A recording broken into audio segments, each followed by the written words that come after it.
Hello guys, আমি তোমাদের মালা। কেমন আছো তোমরা সবাই?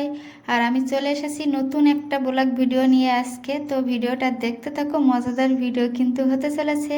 আর এইদিকে দেখো, আমি চা খেতে বসে গিয়েছি। আর তার আগে কিন্তু এখন মর্নিং স্কুল চলছে, তো সেই কারণে মেয়েদের চা করে দিলাম। দেওয়ার পরে দিয়ে ওরা চা খেয়ে নিল, তারপরে ওদের স্কুলে দিয়ে যাচ্ছি।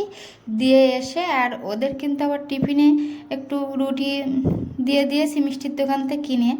আর তোমাদের দাদাভাইকে বললাম যে চা খাবে, তো তোমাদের দাদাভাই বলছে যে না, আমি এখন চা খাবো না।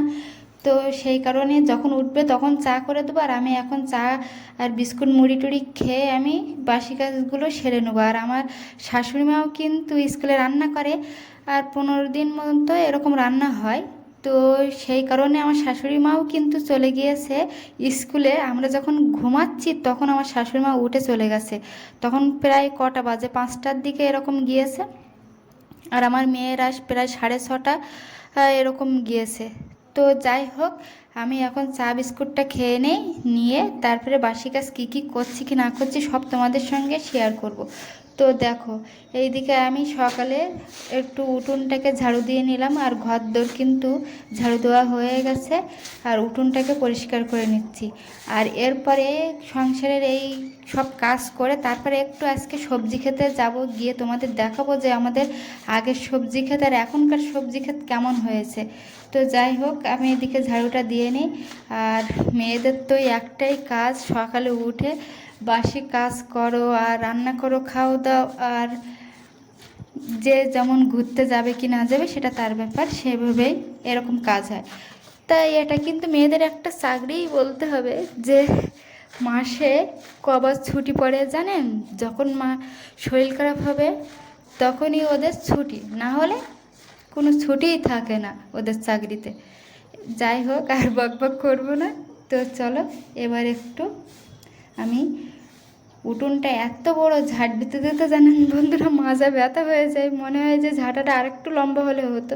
তো যাই হোক, দেখো আমি ঝাড়ু দিতে দিতে এইদিকে পেয়ারা গাছের দিকে আমার নজর পড়ে গেল। আর পেয়ারা আমরা কালকেই পেড়েছি, আবার আজকে যেন মনে হচ্ছে পেয়ারা আবার একটু পেকে গেছে। আর বেশি পাকালে বন্ধুরা পেয়ারাতে পোকা লেগে যাচ্ছে। তার কদিন আগে কিন্তু তোমাদের দাদাভাই তেল স্প্রে করেছে, আর এই বর্ষার সময়টা একটু ডাসা হলে পেয়ারা পোকা লাগে। তো দেখো বন্ধুরা, পেয়ারা গাছের ধারে কিন্তু বড় একটা ফলসা গাছ একেবারে ছাদ পর্যন্ত কিন্তু উঠে গেছে। আর এই ফলসা গাছটা, ওই ফলটা খেতে কিন্তু খুব টকটক লাগে, খেতেও ভালো লাগে। আর এইদিকে কিন্তু আমি দেখো উনুনটাকে নেপে পুষে নিয়ে আসলাম। আর দেখো আমি কিন্তু ঘেমে এদিকে চান হয়ে যাচ্ছি, আর থালা বাসনগুলো মেজে আমি সুন্দর করে উপর করেছি।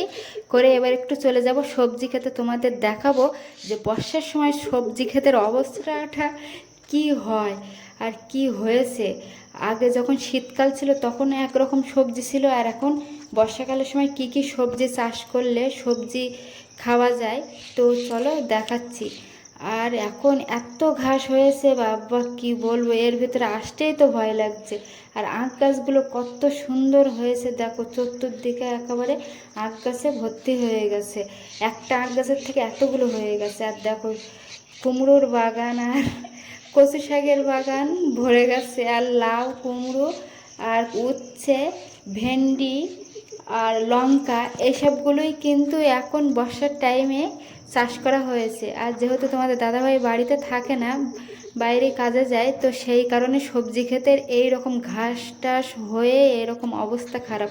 তো আমি লঙ্কা কটা তুলে নিয়ে বাড়ি চলে এসেছি দেখো। আর এসে দেখো দেখাচ্ছি তোমাদের কত মেঘ হয়েছে, আর মেঘলা মেঘলা, কখনো রোদ্দুর কখনো মেঘলা।